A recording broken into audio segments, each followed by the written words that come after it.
نزعت أسرار قلبي وجئت ناظرین، حضرت داؤد علیہ السلام اللہ کے برگزیدہ نبی اور رسول تھے اور اللہ رب العزت نے آپ کو بادشاہت بھی عطا کی تھی۔ انبیاء کرام علیہم السلام میں حضرت آدم علیہ السلام کے بعد حضرت داؤد علیہ السلام ہی وہ پیغمبر ہیں جنہیں قرآن کریم نے خلیفہ کے لقب سے نوازا۔ قرآن کریم کی سورہ بنی اسرائیل میں ارشاد ہے، اور ہم نے بعض پیغمبروں کو بعض پر فضیلت بخشی اور داؤد کو زبور عنایت کی۔ ناظرین، حضرت داؤد علیہ السلام کی قوم کے 70,000 آدمی عقبہ کے پاس سمندر کے کنارے ایلا نامی گاؤں میں رہتے تھے، اور یہ لوگ بڑی فراخی اور خوشحالی کی زندگی بسر کرتے تھے۔ اللہ رب العزت نے انہیں بے شمار نعمتوں سے نواز رکھا تھا اور یہ لوگ خدا کی عبادت سے غافل ہو گئے۔ ناظرین، اللہ رب العزت نے ان لوگوں کا اس طرح امتحان لیا کہ ہفتے کے دن کا ادب ان پر لازم قرار دیا، اور اس دن مچھلی کا شکار ان لوگوں پر حرام فرما دیا، اور ہفتے کے باقی دنوں میں شکار حلال تھا، مگر اس طرح ان لوگوں کو آزمائش میں مبتلا فرما دیا کہ ہفتے کے دن بے شمار مچھلیاں آتی تھیں اور دوسرے دنوں میں کم آتی تھیں۔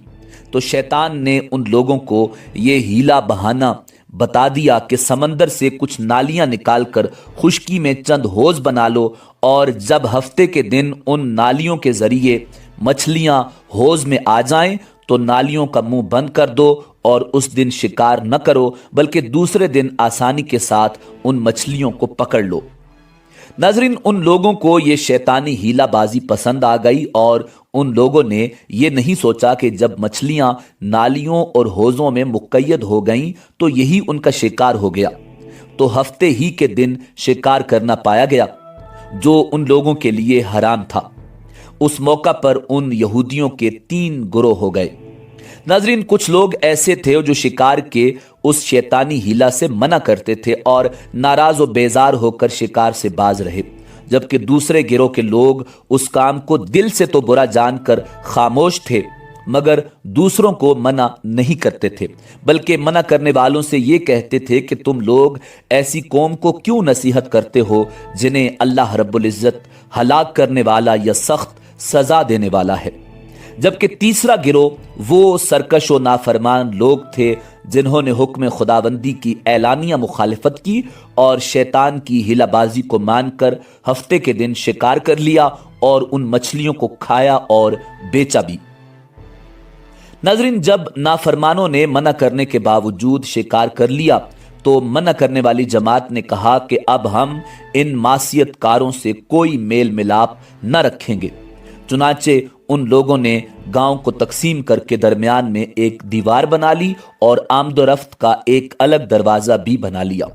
حضرت داؤد علیہ نبینا علیہ السلام نے غضبناک ہو کر شکار کرنے والوں پر لعنت فرما دی۔ اس کا اثر یہ ہوا کہ ایک دن خطاکاروں میں سے کوئی بھی باہر نہیں نکلا، تو انہیں دیکھنے کے لیے کچھ لوگ دیوار پر چڑھ گئے تو کیا دیکھا کہ وہ سب کے سب بندروں کی صورت میں مسخ ہو گئے ہیں۔ اب لوگ ان مجرموں کا دروازہ کھول کر اندر داخل ہوئے تو وہ بندر اپنے رشتہ داروں کو پہچانتے تھے اور ان کے پاس آ کر ان کے کپڑوں کو سونگھتے تھے اور زارو قطار روتے تھے، مگر لوگ ان بندر بن جانے والوں کو نہیں پہچانتے تھے۔ ان بندر بن جانے والوں کی تعداد تاریخ میں 12,000 لکھی ہوئی ہے۔ یہ سب 3 دن تک زندہ رہے اور اس درمیان میں کچھ بھی کھا پی نہ سکے، بلکہ یوں ہی بھوکے پیاسے سب کے سب ہلاک ہو گئے۔ شکار سے منع کرنے والا گروہ ہلاکت سے سلامت رہا، اور صحیح قول یہ ہے کہ دل سے برا جان کر خاموش رہنے والوں کو بھی اللہ رب العزت نے ہلاکت سے بچا لیا۔